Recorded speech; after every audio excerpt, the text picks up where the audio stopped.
April 14th, 1912. A Sunday night. Calm seas. Almost no wind. The most famous ship in history is cruising through the North Atlantic at nearly full speed. And then, it's gone. In under 3 hours. Over 1,500 people dead. For more than a century, the world agreed on the reason. The iceberg did it. But what if I told you the iceberg was just the last mistake in a long chain of disasters? Disasters that started weeks before the ship ever left port. What if the real killers were bad metal, a hidden fire, a missing key, and a captain who ignored six warnings telling him to slow down? Stay with me, because everything you think you know about the Titanic is about to change. This is the story most of us carry in our heads. A magnificent, unsinkable ship sets off on its maiden voyage from Southampton, England. Somewhere in the dark North Atlantic, an iceberg appears out of nowhere. The hull is breached. The ship goes down. Tragedy. It's clean. It's simple. It fits perfectly into a 2-hour Hollywood movie. And almost every part of it is misleading. First of all, the Titanic was never officially called unsinkable by its builders, Harland and Wolff. That phrase appeared loosely in a trade publication and spiraled into one of history's most repeated misquotes. The engineers themselves never made that claim. Second, the disaster was not a random accident of nature. There was no wrong place, wrong time. The Titanic was sailing through a known ice field at near full speed on a moonless night after receiving multiple warnings. The popular myth lets everyone off the hook. Nature was the villain. The ship was fine. The crew did their best. The real history disagrees completely. 5 real reasons the Titanic was already doomed. Reason number 1. The coal fire nobody talked about. Before the Titanic left Belfast, a fire broke out in boiler room number 6, around March 31, 1912. Coal fires on steamships were not rare, but they were serious. This one burned for over 2 weeks. Fireman J. Dilley, who was on board, later testified that workers tried and failed to fully extinguish the fire before departure. White Star Line, the company that owned the Titanic, chose to sail anyway. Delaying would cost money. Here's where it gets darker. Historian Sinan Molyneux, analyzing early photographs of the Titanic's hull, identified a 30-foot dark streak on the steel plating in the exact zone where the iceberg struck. His argument? The prolonged fire had weakened and embrittled the steel in that very section, making the hull far more vulnerable to catastrophic failure on impact. The ship left port with a compromised hull, and nobody told the passengers. Reason number 2. The rivets were defective. After the wreck was discovered in 1985 by Dr. Robert Ballard, scientists were able to retrieve actual metal samples from the Titanic's hull. What they found was deeply troubling.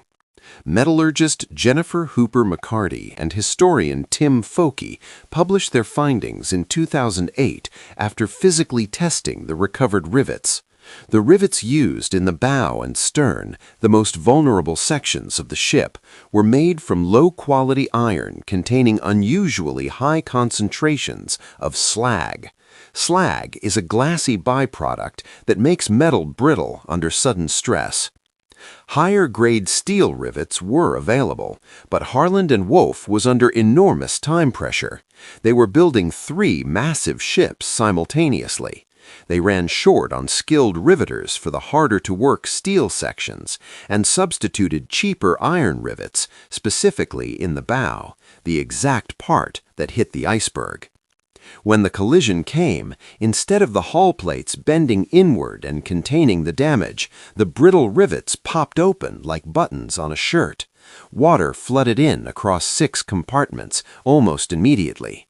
The Titanic could survive 4 flooded compartments, not 6. One bad supply decision, 1,500 lives. Reason number 3. The captain ignored 6 ice warnings. This is not a theory, it is in the official record. On April 14, 1912, the day of the sinking, the Titanic's wireless operators received at least 6 separate messages from other ships reporting large icebergs directly ahead in their path. 6 warnings from 6 different vessels, all acknowledged. Captain Edward John Smith, one of the most celebrated captains in the entire White Star Fleet, read these warnings. He did not slow down. The Titanic continued at approximately 22.5 knots, nearly full speed, through a documented ice field, in the dark, with no moon. Why? The pressure to arrive in New York on schedule was immense. There were whispers of setting a speed record on the maiden voyage. J. Bruce Ismay, the chairman of White Star Line, was traveling on board as a passenger. Multiple survivors testified that Ismay had been encouraging speed. He denied it. No inquiry conclusively proved it. But the ship did not slow down, and that fact is beyond dispute. Reason number 4. The binoculars were locked away. Frederick Fleet was the lookout in the crow's nest on the night of April 14th. He was the man who spotted the iceberg and rang the warning bell, the moment immortalized in countless documentaries and films. At the American Senate inquiry in 1912, Fleet was asked directly, if you had had binoculars that night, could you have spotted the iceberg in time to avoid it? His answer, we could have seen it a bit sooner. How much sooner? Enough to get out of the way. The crow's nest binoculars existed. They were on the ship. But when Second Officer David Blair was replaced at the very last minute before departure in Southampton, he accidentally disembarked with the key to the binoculars locker in his pocket. Blair later wrote about it in a letter to his sister, expressing deep guilt. The key itself was discovered decades later and sold at auction in 2007 for over £90,000. The lookouts searched for icebergs with their naked eyes on a moonless night at 22 knots. Reason number 5. The watertight compartments weren't actually watertight. The Titanic was equipped with 16 watertight compartments, and this was the technical foundation for all claims about the ship's safety. The design specification was that it could float with up to 4 compartments flooded. But there was a design flaw that nobody on board fully appreciated until it was too late. The compartment walls did not extend all the way to the top of the ship. As the bow flooded and the ship began to tilt forward, the water reached the top of the first compartment wall and simply spilled over into the next, then the next, then the next, exactly like water filling an ice cube tray when you tilt it. Naval architect Edward Wilding described this precise mechanism during his testimony at the British inquiry. The watertight compartments, the Titanic's famous safety feature, were completely overwhelmed by the angle of the flooding. No matter what else had happened that night, once 6 compartments were taking water, the design gave the ship no way to survive. Proof, evidence. None of this is speculation. Every claim in this video is documented. The British Board of Trade Inquiry, 1912, and the U.S. Senate Inquiry, 1912, both confirmed the 6 ice warnings and the failure to reduce speed. The full transcripts are publicly available. McCarty and Foke's metallurgical study was peer-reviewed and published. The inferior rivet composition was confirmed through direct physical testing of material recovered from the wreck site. Dr. Robert Ballard's 1985 discovery of the wreck showed the hull had broken apart rather than crumpled, consistent with brittle fracture caused by weak rivets in cold water. Frederick Fleet's testimony about the binoculars is verbatim in the Congressional Record. The auctioning of Blair's Key in 2007 was documented by major international news outlets. Edward Wilding's compartment testimony is preserved in the complete British Inquiry transcripts and has been cited by naval engineers for over a century.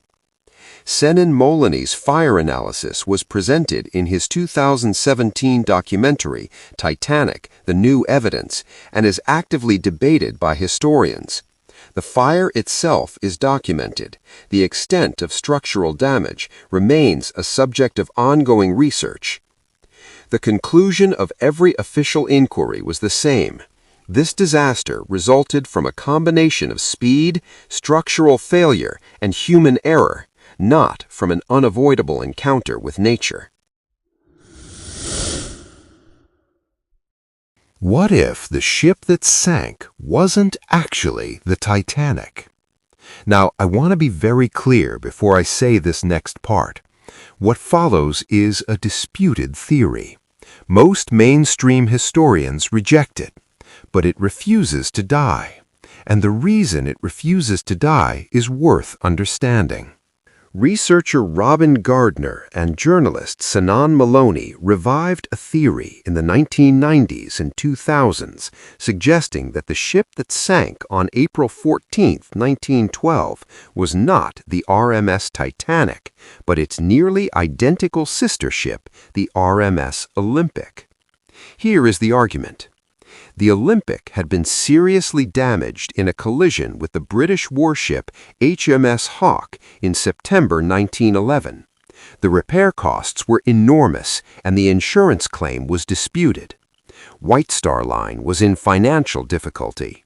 The Olympic, as a damaged ship, was insured for £1 million. The theory claims the two ships, built at the same shipyard, nearly identical in appearance, were secretly switched. The damaged Olympic was relabeled as the Titanic, loaded with passengers, and deliberately sailed into an ice field to be sunk for the insurance money. The real Titanic, now labeled the Olympic, continued service for another 24 years.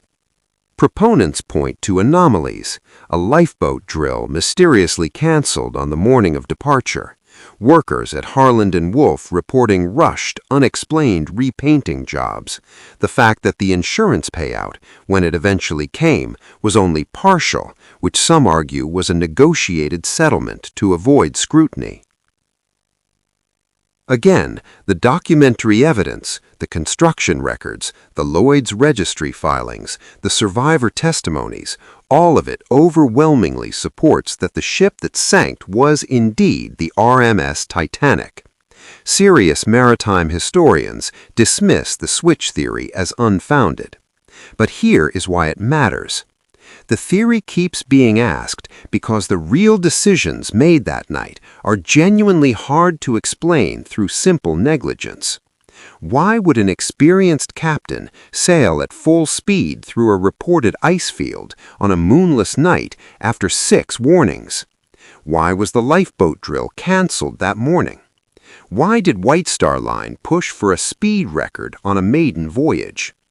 The ship swap theory is almost certainly fiction, But the questions underneath it are completely legitimate, and more than a century later, they still do not have fully satisfying answers.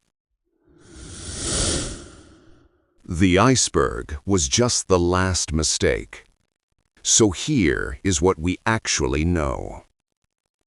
The Titanic sank because a coal fire that burned for weeks before departure may have compromised the steel in the exact section that struck the iceberg. It sank because the rivets holding that section together were made from substandard metal, a cost-cutting decision made under schedule pressure. It sank because a captain, under pressure from his employer, chose to sail at full speed through a documented ice field after 6 clear warnings.